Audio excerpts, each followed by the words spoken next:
Welcome to WBC Faster Together, the LinkedIn Live series of Women Business Collaborative. I'm Gwen Young, the CEO of WBC. WBC is the unprecedented alliance of over 85 organizations focused on elevating women in business and hundreds of business leaders, building a movement to achieve equal position, pay, and power for all women in business. Through collaboration, advocacy, action, and accountability, we are mobilizing thousands to create momentum and accelerate the pace of change. We live our commitment to DEI, and members of our leadership, our staff, our board of directors, and our WBC champions include more than 34% people of color. And every one of our program areas, reports, and work that we do has goals for 2025 and 2030. So please check the chat to look at our 2025 and 2030 visionary goals and how we're going to aim to accelerate change. And join our movement at wbcollaborative.org. Each week in this series, we offer different ways to advocate change and accelerate impact by presenting data, research, and best practices, by lifting up the power of women's voices for change, and by showcasing leaders committed to allyship, inclusivity, and driving corporate purpose. So let's talk about a topic that's on everyone's agenda, AI. It's dominating the business landscape, and every company is focusing on how to use AI and how to build a workforce, quote unquote, fluent in AI. So as well, conversations, as we were just having backstage, are talking about the responsible and ethical use of AI, the design, the impact on communities. But what's really important is the safety and security of AI. Excuse me. And this is also critical in who is leading in key roles in technology across businesses, from CIOs to cybersecurity and data officers, and how AI and other tech advances are transforming the workplace. So today I'm thrilled to welcome Wendy Chin, the founder and CEO of Pure Cipher, Inc.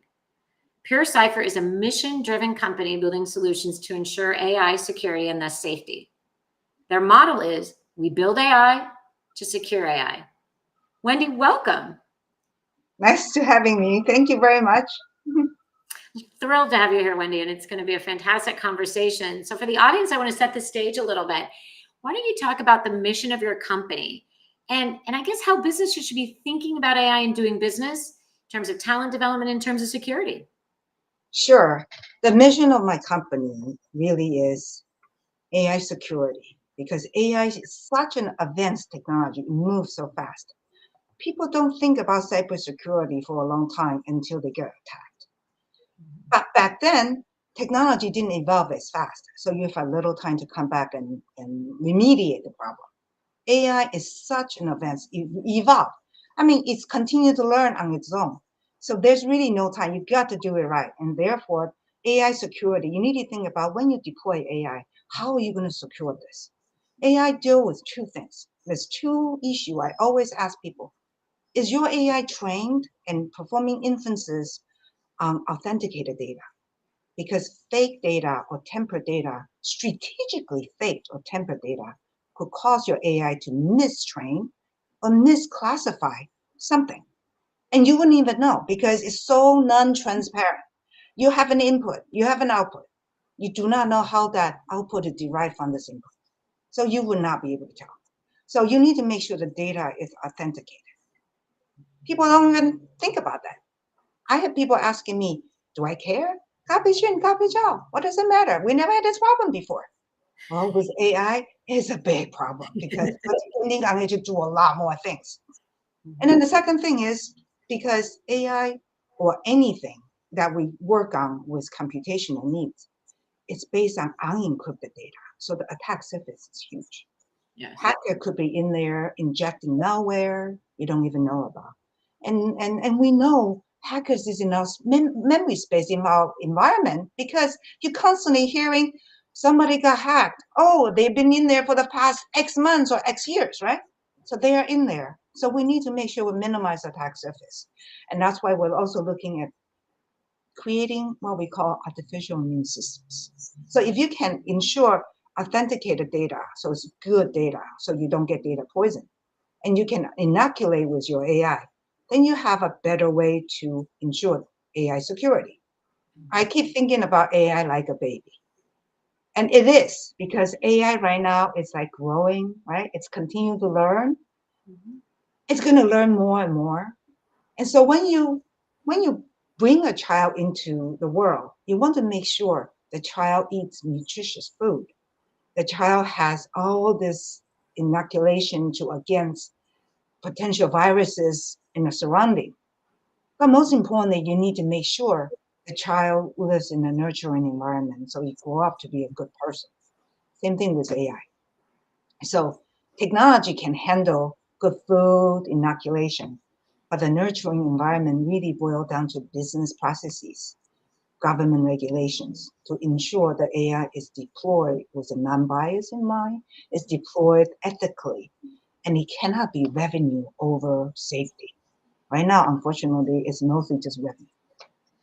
Over safety.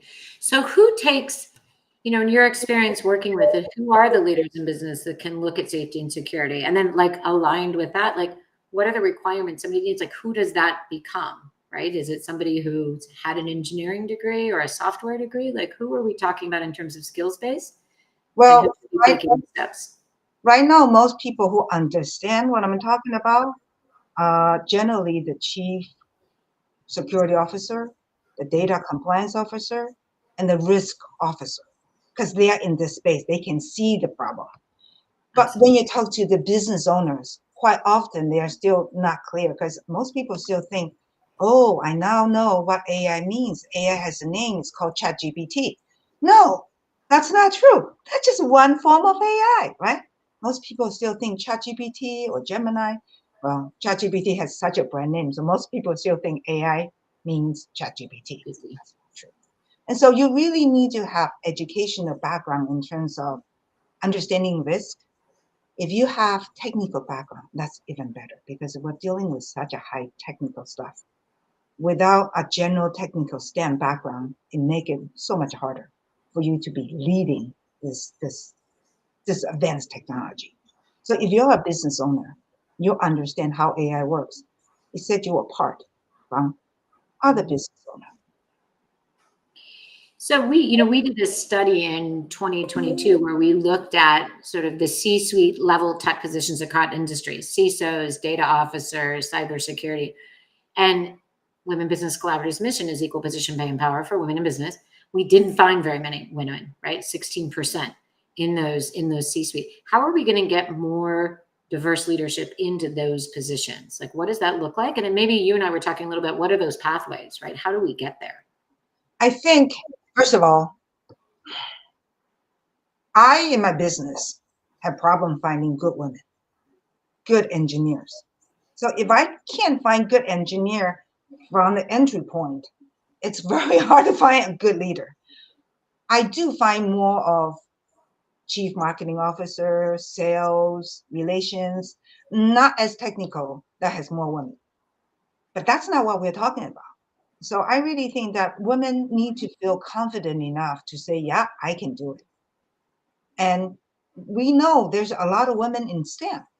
So what happened to the women who graduate? Where did they all go, right? So I think we need to really look at how we go from this pipeline. Did they leave? Is there a problem that we cannot enable them? So those are very important. But still, there's just not enough women engineer with that capability that you can continue to promote. That's one thing. And then if you want to really get into senior leadership from other role, I think there are more business aspect of high tech that you can get into. Again, marketing with technical background. You don't have to be in depth. Technical background is important. That would be good. Now with I really believe there's going to be AI officer. There are already AI officer, but I really think you need to have something like ethical AI process, right? The board need to create how are we going to deploy AI that's ethical. Means revenue, security, safety are balanced, not just about revenue. Right now, I feel the world loves ChatGPT. Are we really ready? Because ChatGPT, there's a fraud GPT out there that just like ChatGPT, but only allow you to do bad things. It can create really good, realistic phishing mail and fake invoices. It looks just like real. It helps you figure out how to attack because the jailbreak is very real with ChatGPT. I mean, they're trying, but these things are very real. So we're at a at an intersection where we really need to look at, as we continue to grow with AI, how do we maintain security safety to ensure the next big attack isn't going to be bankruptcy for a big company? Because that's what's going to happen. Yeah. Absolutely. Well, I know there's two things. I'd love to get your thoughts. There's several companies that are forming sort of ethical AI alliances. So they're working together, showing that intentionality to think about the use and responsibility. And then there's several companies too that are also working on sort of skills-based training. So they're saying, you may not have graduated college with a tech degree or an engineering or a software degree, but you can get certified and trained. So you can do some skills-based training in order to be able to sort of get there, whether that's AI, whether that's cyber. We trained 100 women with cybersecurity certification, 75 board directors and 25 C-suite, so that they could be in those conversations you were talking about earlier with the business owners about security, safety, and risk. What are you seeing in terms of sort of that skills-based training, and kind of how are these alliances working in helping companies and business owners get their head around the uses of AI? I think the skill-based training will be very important, because AI security is still cybersecurity. But now you need to look into more specific area of data, more specific area of fast and furious attack. So skill set is very important. So, but you need to just kind of refocus and really look at what other way of attack. That's why artificial immune system is going to be very important. Mm-hmm. And in terms of those ethical deployment alliances and such, it's still in the early stage. We're not really seeing enough. And I think we need to start talking. We need to start educating. When you hear it in more mainstream, then I think we will be more there. Kind of like cybersecurity. Early on, the people are talking about cybersecurity. But if you go to a corporate, the board, most of them do not have any cybersecurity expertise. Same thing with AI today. Most of the boards don't have AI expertise. And that's why we have a lot more work to do. And by the way, though, a lot of people call themselves AI experts. And we are building, my company is part of a founding member to build up this community called Open AIS, Open AI Security, Safety, and Artificial Immune Systems. And one of the key things, I'd love to talk to you more about that. One of the key things we were discussing is, what skill sets do you need to call yourself an AI expert? Right? Everybody go out there and say, oh, I know how you use AI to reduce costs or improve efficiency. Does that mean you are an AI expert? So what does AI expert mean? I think you need to be business-wise, but you also need to look at how do you ensure security, ethical deployment, right? Because if all you care about is reduce costs, replacing people or generating revenue without thinking about what happened if this AI got infected and start doing things that you don't expect. Mm-hmm. How do I remediate that, right? If you don't think about that, which most people don't think about that right now, then there's a problem. So that's one AI expert in terms of business. And then you got AI expert that truly understand how AI works. Mm-hmm. Every company needs to at least have a few of those, truly understand how AI works. If you are using generative AI, what are the key things you need to understand? If you are using, deep neural network based AI, which is generative AI is also that, right? But different type of model. You need to understand what are the key issues regarding those models. Mm-hmm. Not that many people understand that.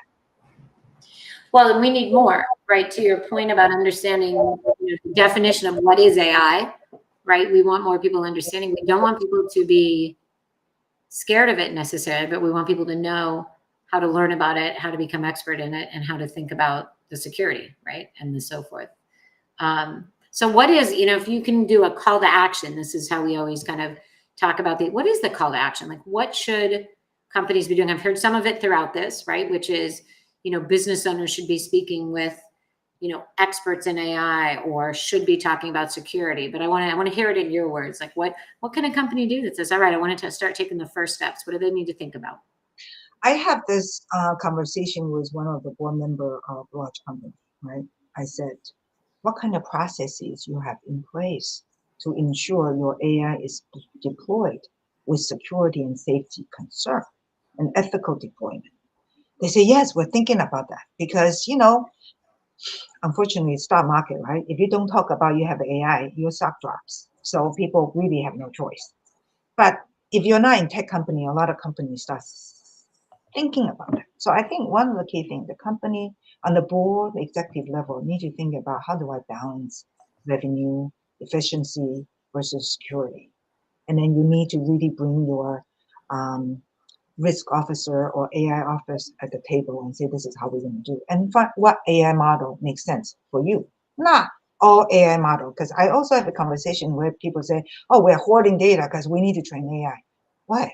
You don't need to train another large language model like ChatGPT. That's all purpose. You want your AI to be doing specific thing that you need. So what is that specific thing? So you need to understand the objective of using AI. So those are from the company point of view. From the individual point of view, the call to action really is understand how to use AI, but also understand the gap, right? But just because you know how to use AI, prompt engineering, doesn't mean you are equipped. We were talking about that because of ChatGPT, most people don't know how to write, which is horrible. People need to know how to write. You can use ChatGPT to help you improve your writing, right? Which I do. But you really need to be able to form sentences. Because what if you had to present and you have to articulate? This is the point. And then, oh, let me ask ChatGPT, and ChatGPT can tell you that's just not how it goes. So these Yep. are the things that we need as an individual really need to take responsibility, not let technology take over all our learning capability. Absolutely. No, that's wonderful. So we're coming up on time. Wendy, thank you so much. It's so nice to meet and hear about the work you're doing, the work your Cipher is doing. And as you said, really now's the time to be really thinking about, everything from the use of AI, and I just excited, not just ChatGPT. So really, really appreciate you joining us. And this is how we move things at Women Business Collaborative, right? We partner, we learn, we work together. So we invite the audience to wbcollaborative.org, where you can learn more about our initiatives, where we're aiming to increase women in the C-suite and the boardroom, including all these C-suite positions we talked about today. We are aiming, as Wendy and I discussed, to address the underrepresentation of women in STEM. And also, we're trying to advance a pipeline of women leaders that are going to bring gender and pay equity, diversity, equity, inclusion to the business landscape. So join us weekly to keep up to date on our progress, the movement for gender equity business, and the latest issues by following us on social media at WB Collaborative, on Instagram, Twitter, and LinkedIn.